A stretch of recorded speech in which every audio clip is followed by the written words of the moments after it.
প্রতিশোধ নেওয়ার সুযোগ থাকা সত্ত্বেও বিএনপি নেতা ইশরাক হোসেন তার উপর হামলা এবং গাড়ি ভাঙচুরকারীকে ক্ষমা করে দিয়েছেন, যা বেশ প্রশংসিত হয়। এর মধ্য দিয়ে প্রমাণিত হয় ক্ষমা করলে ব্যক্তির মর্যাদা বৃদ্ধি পায়।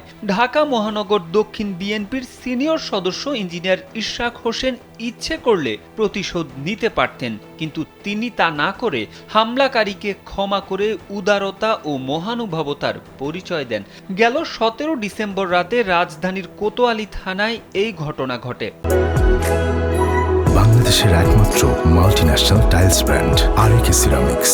জানা যায় 2022 সালের 4 ডিসেম্বর ঢাকা বিভাগীয় মহাসমাবেশকে ঘিরে রাজধানীর পুরান ঢাকায় জনসংযোগ চালানো অবস্থায় জগন্নাথ বিশ্ববিদ্যালয়ের সামনে ছাত্রলীগের হামলার শিকার হন বিএনপি নেতা ইশরাক হোসেন।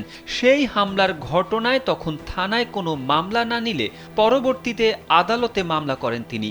সেই মামলার এজাহারভুক্ত আসামি হিসেবে জগন্নাথ বিশ্ববিদ্যালয়ের আইন বিভাগের 4র্থ বর্ষের শিক্ষার্থী মাইনুদ্দিনকে শনাক্ত করেন সাধারণ শিক্ষার্থীরা।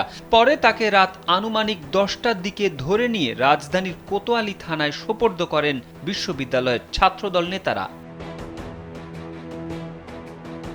মাইনুদ্দিনকে আটকের খবরে তার বিশ্ববিদ্যালয়ের বন্ধুরা বিএনপি নেতা ইশরাক হোসেনের সঙ্গে দেখা করতে তার বাসায় যান। সে সময় তিনি বাসায় না থাকায় রাতেই কোতোয়ালি থানার সামনে জড়ো হন শিক্ষার্থীরা। সেখান থেকে ইশরাক হোসেনের সঙ্গে ভিডিও কলে কথা হলে তারা বন্ধুকে মাফ করে দিয়ে থানা থেকে ছাড়ানোর দাবি জানান। 2022 সালে ইশরাক হোসেনের উপর হামলার ঘটনায় ভুল করেছে উল্লেখ করে তার কাছে ক্ষমা চান অভিযুক্ত মাইনুদ্দিন সহ তার বন্ধুরা। একই সঙ্গে ছাত্র জনতার আন্দোলনে তাদের জোরালো ভূমিকার কথাও উল্লেখ করেন। এ সময় ইশরাক হোসেন তাদের দাবি মেনে নিয়ে অভিযুক্ত মাইনুদ্দিনকে ছেড়ে দেওয়ার অনুরোধ জানান। রাত 2:45টায় তাকে থানা থেকে ছেড়ে দেয় পুলিশ। এ বিষয়ে ইশরাক হোসেন বলেন, 2022 সালে আমার উপর যে ন্যাক্কারজনক হামলা করেছিল ছাত্রলীগ, সেখানে আমার গাড়ি ভাঙচুর করেছিল তারা। আমি সহ বিএনপি ও অঙ্গ সংগঠনের বেশ কয়েকজন নেতাকর্মী মারাত্মকভাবে আহত হয়েছিলেন। সে সময়কার ঘটনার জন্য ওরা দুঃখ প্রকাশ করেছে।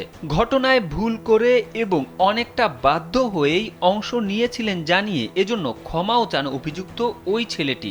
ছাত্র আন্দোলনে জগন্নাথ বিশ্ববিদ্যালয়ে তার ভূমিকার কথা বিবেচনা করেছি, তবে ছাত্রলীগ নিয়ে তার অবস্থান কঠোর বলেও জানান ইশরাক হোসেন।